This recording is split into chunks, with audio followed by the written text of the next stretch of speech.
മരക്കൊമ്പിലേക്ക് പറന്നുവരുന്ന പക്ഷിയുടെ animation Synfig studio software ഉപയോഗിച്ച് തയ്യാറാക്കുക.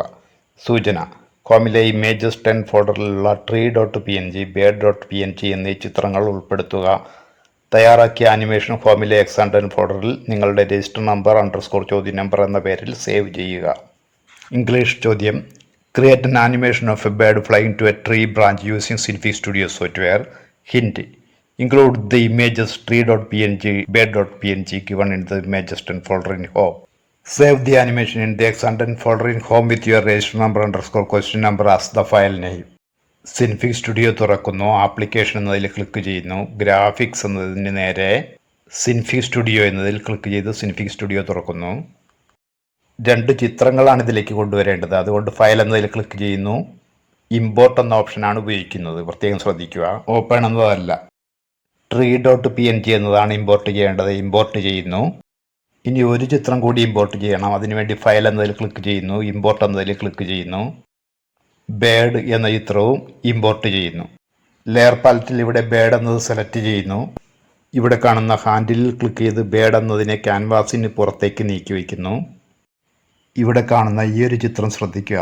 ആ ഭാഗത്തേക്കാണ് പക്ഷി പറന്നു വരേണ്ടത്. സൂം ചെയ്തു കഴിഞ്ഞാൽ അത് വ്യക്തമായും ദൃശ്യമാകുന്നതാണ്. പക്ഷി പറന്ന് ഇങ്ങോട്ടെത്തണം.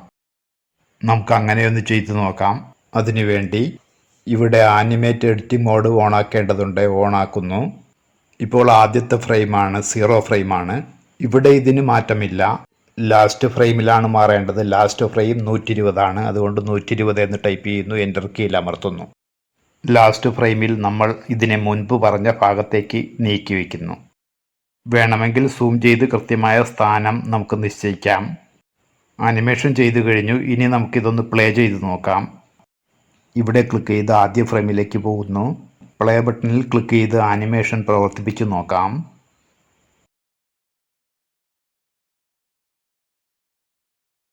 സേവ് ചെയ്യാനാണ് പറഞ്ഞിട്ടുള്ളത്. Save the animation in the X10 folder. Save ചെയ്യാൻ വേണ്ടി ഫയൽ എന്നതിൽ ക്ലിക്ക് ചെയ്യുന്നു. സേവ് എന്നതിൽ ക്ലിക്ക് ചെയ്യുന്നു. ഹോമിലെ X10 എന്ന ഫോൾഡർ സെലക്ട് ചെയ്യുന്നു. രജിസ്റ്റർ നമ്പർ _ ചോദ്യം എന്ന് പേര് നൽകിയിട്ട് ഇതിനെ സേവ് ചെയ്യുന്നു. ഇവിടെ സേവ് എന്നതിൽ ക്ലിക്ക് ചെയ്തുകൊണ്ട് ഇതിനെ സേവ് ചെയ്യുന്നു. ഹോമിലെ X10 എന്ന ഫോൾഡറിൽ അത് സേവ് ചെയ്യപ്പെട്ടിരിക്കുന്നു.